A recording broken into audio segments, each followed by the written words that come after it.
नमोकार का उच्चारण कर ले। ओम नमो हरियंताणम।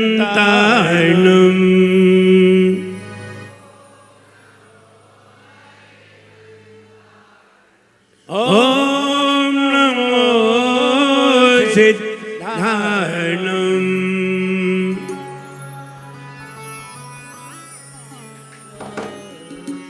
ओम नमो आयर्याणम। ओम नमो वज्रायणम। ओम नमो वज्रायणम। ओम नमो लोहितवैताहुनम। ओम लोहितवैताहुनम।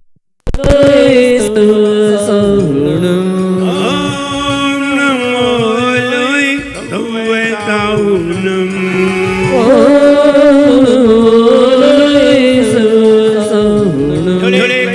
श्री पार्श्वनाथ भगवान की जय।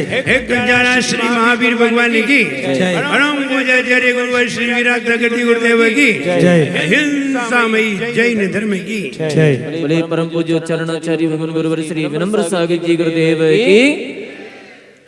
बहुत दिनों तक हम कोई भावना भाते हैं, बहुत दिनों तक हम कोई विचार करते हैं, बहुत दिनों तक हम कोई भाव बनाते हैं, तब कहीं जाकर के कोई विशेष दिन हमारे भाव साकार हो पाते हैं।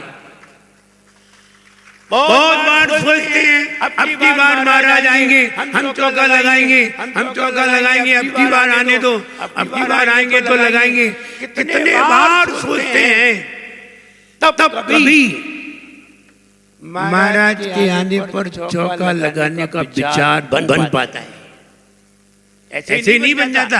ऐसा नहीं है एक बार सोचा और आपने चौका लगा लिया। नहीं, जो चौका लगाते हैं उनसे पूछिए कितने बार सोचते हैं, कितने बार विचार करते हैं, तब कहीं जाकर के एक दिन वो साकार हो पाते हैं। और फिर भी हम ये चाहते हैं कि सारे साधुओं के आहार हो जाएं, ये भावना बातें हैं। फिर हो पाए या ना हो पाए ये बात की बात है, लेकिन भावना जरूर बातें हैं। ऐसे ही न जाने कितने दिनों तक हमने भावना भाई होगी, हमने विचार किया होगा। हमारे यहाँ ऐसा भी विधान हो कि 24 नहीं 27 समोसरण लगे हों, ऐसा भी सोचा होगा। और सोचा होगा या किसी का देखा होगा, कहीं देखा होगा, तो मन में विचार आया होगा। और वो वाला विचार करते करते एक दिन ऐसा आया कि वो विचार अब साकार होने जा रहा है। अब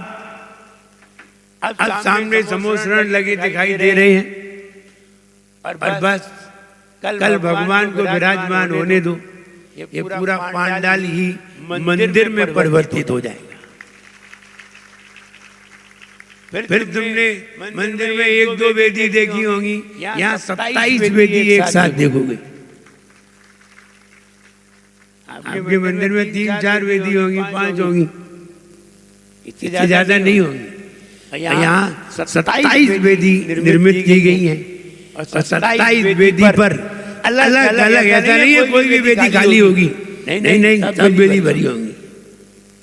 मंदिरों में हो सकता है कि 27 वेदी हो तो 5-10 खाली भी हो, अभिषेक हुआ और बस। लेकिन यहाँ सारी वेदियां भरी होंगी, और इंद्र लोग भगवान की पूजन करने आएंगे, इंद्र वेशभूषा में आएंगे, इंद्र की कल्पना करके आएंगे। हम इंद्र हैं, और ध्यान रहे जितनी ऊंची कल्पना की जाती है, जितनी ऊंची भावना की जाती है, उतना ही ऊंचा फल प्राप्त होता है। इसलिए हर व्यक्ति चाहता है हम स्वधर्मेंद्र बन के करें। मन में भाव तो सब बनाते हैं, लेकिन साकार किसी किसी के हो पाते हैं।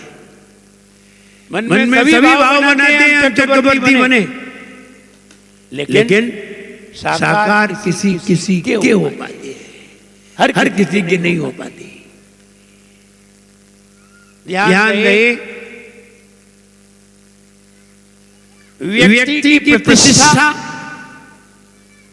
व्यक्ति का सम्मान, व्यक्ति का यश सिर्फ दान करने से प्राप्त होता है।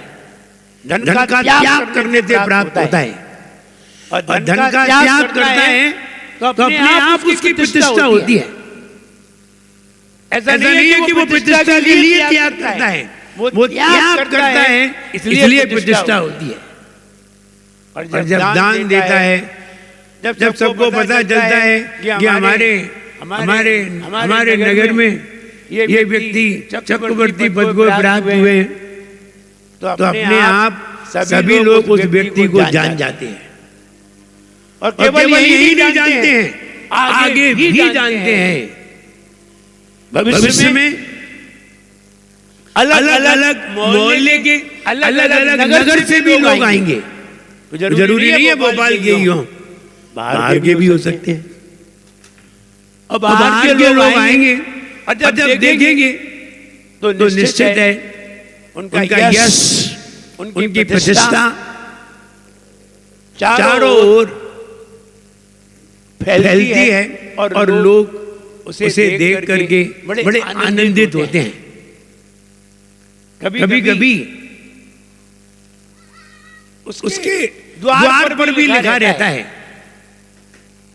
और लिखना चाहिए, जिससे बहुत सारे लोगों को यह भी पता चले कि इन्होंने भगवान की आराधना सौदरमिंद्र बन करके की थी, इन्होंने भगवान की आराधना चक्रवर्ती बन करके की थी, इन्होंने कुबेर बन करके की थी, इन्होंने यज्ञ नायक बन करके की थी, इन्होंने ईशान सानत कुमार महेंद्र इंद्र बन करके की थी, आदि आदि। उसे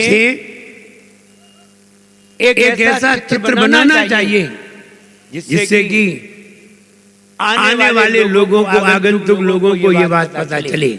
इसलिए नहीं कि हम दिखावा करें, इसलिए कि सामने वाले व्यक्ति के अंदर भी ऐसी भावना जागृत हो। दोनों में बहुत अंतर है। व्यक्ति तो ये चाहता है नहीं हम नहीं चाहते मेरा नाम बोले, लेकिन नाम बोला जाता है इसलिए कि दूसरों को भी प्रेरणा मिले। प्रेरणा लेना चाहिए। जब भी ऐसा अवसर आए, कई लोग कोई समूह शरण में बैठ करके भगवान की आराधना करेंगे। उन्हें इतना तो स्मरण में आएगा कि एक दिन हमने समूह शरण में आराधना की थी, समूह शरण में बैठ करके आराधना की थी। अगर कहीं समूह शरण मंदिर भी होता है तो वो नीचे बैठ करके आराधना करते हैं, कहाँ ऊपर जाकर के करते हैं। लेकिन यहाँ भगवान के नजदीक बैठ करके आराधना करते हैं। कहते हैं दो जगह व्यक्ति सबसे ज्यादा खुश होता है, दो जगह व्यक्ति सबसे ज्यादा खुश होता है, सबसे ज्यादा आनंदित होता है, और सबसे ज्यादा उससे दो जगह ही पुण्य होता है, तीसरी जगह नहीं होता। सबसे ज्यादा पुण्य एक तो तब जब हम आहार देते समय साधु के बाजू में खड़े हों, तब सबसे ज्यादा पुण्य होता है। और सबसे ज्यादा उसका विचार निर्मल होता है, सबसे ज्यादा खुश होता है जब हम किसी साधु के बगल में खड़े होकर के आहार दे रहे हों। दूसरा जब हम भगवान के बाजू में खड़े होकर के अभिषेक कर रहे हों। बस दो जगह। अगर आप पूजन भी कर रहे हैं तो उतने आनंदित नहीं होते जितने आनंदित अभिषेक करते समय और साधु को आहार देते समय होते हैं। इसलिए ऐसे समय में हमें जरूर त्याग करना चाहिए। ऐसे समय में थोड़ा सा किया गया त्याग बहुत बड़े त्याग के बराबर होता है, बहुत बड़े फल के बराबर होता है। इसलिए जब भी भगवान का अभिषेक करें, शांति धारा करें, तब जरूर कुछ ना कुछ त्याग करें। क्या करें? त्याग करें। क्यों करें? त्याग करने से हमारे घर में संपन्नता होती है। जो लोग ऐसे अभिषेक कराते हैं ना, गए और गलत उठाया, अभिषेक कराए, कोई त्याग नहीं किया। आपको एक बात बताएं, आप ऐसे भी कई लोग देखिए जो 20-20 साल से अभिषेक कर रहे हैं, फिर भी उनके घर में संपन्नता नहीं है। क्या ऐसे लोग दिखाई नहीं देते? बताओ, देते हैं कि नहीं? बस इतनी नजर डालिए। इसका मतलब है ये व्यक्ति भगवान की आराधना तो करते हैं लेकिन कुछ त्याग नहीं करते, और कोई त्याग भी करते हैं और आराधना भी करते हैं तो उनके घर में संपन्नता होती है। इसलिए अभिषेक करते समय जरूर त्याग करें, चाहे कुछ भी त्याग करें। तो निश्चित है हमारे घर में संपन्नता होगी। आप यहाँ विधान में सभी लोग शामिल हुए हैं और सभी लोग बैठ करके आनंद लें, और लोग आए तो वो आकर के देखें तो बैठने के लिए वो जगह ढूंढने लगे। इतने सारे लोग बैठे हैं इसमें, सब बैठे मिलकर के और बैठ करके पूजन का आनंद लें। ऐसा अवसर जीवन में बहुत मुश्किल से प्राप्त होता है। न जाने कितने दिनों तक भावना बनाई होगी और आज वो भावना साकार हुई है। और कई लोग ऐसे भी होंगे उन्होंने भावना नहीं बनाई है, उनको ये अवसर पहली ही भावना में प्राप्त हो गया। इसलिए आप सभी लोग इस विधान में शामिल होकर भगवान की आराधना करिए, गान करिए, और जैसा विधि विधान बताया गया है उस विधि से करिए। भगवान से प्रार्थना करिए, भगवान मेरे जीवन में इन 10-12 दिनों में 15 दिनों में कोई ऐसा विघ्न ना आए जिससे कि हमारी पूजन रुक जाए। ऐसी रोज भगवान से प्रार्थना करिए। 3 बादाम ला करके भगवान के चरणों में चढ़ाइए, रोज चढ़ा करके जैसी भावना करोगे वैसा अपने आप हो जाएगा।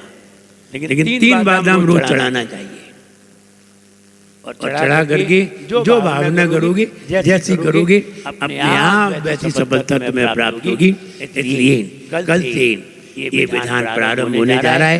कल यहाँ भगवान आ जाएंगे और यहाँ बहुत बड़ा एक मंदिर निर्माण होगा, क्योंकि चारों तरफ भगवान होंगे और आप बीच में बैठे होंगे। बहुत बड़ा मंदिर सा नजर आएगा और यहाँ हम आराधना करेंगे। आप सभी लोग अच्छे से आराधना करें, आनंद लें। सबके लिए मेरा खूब आशीर्वाद है। लोग खुश रहें। जय गुरुदेव की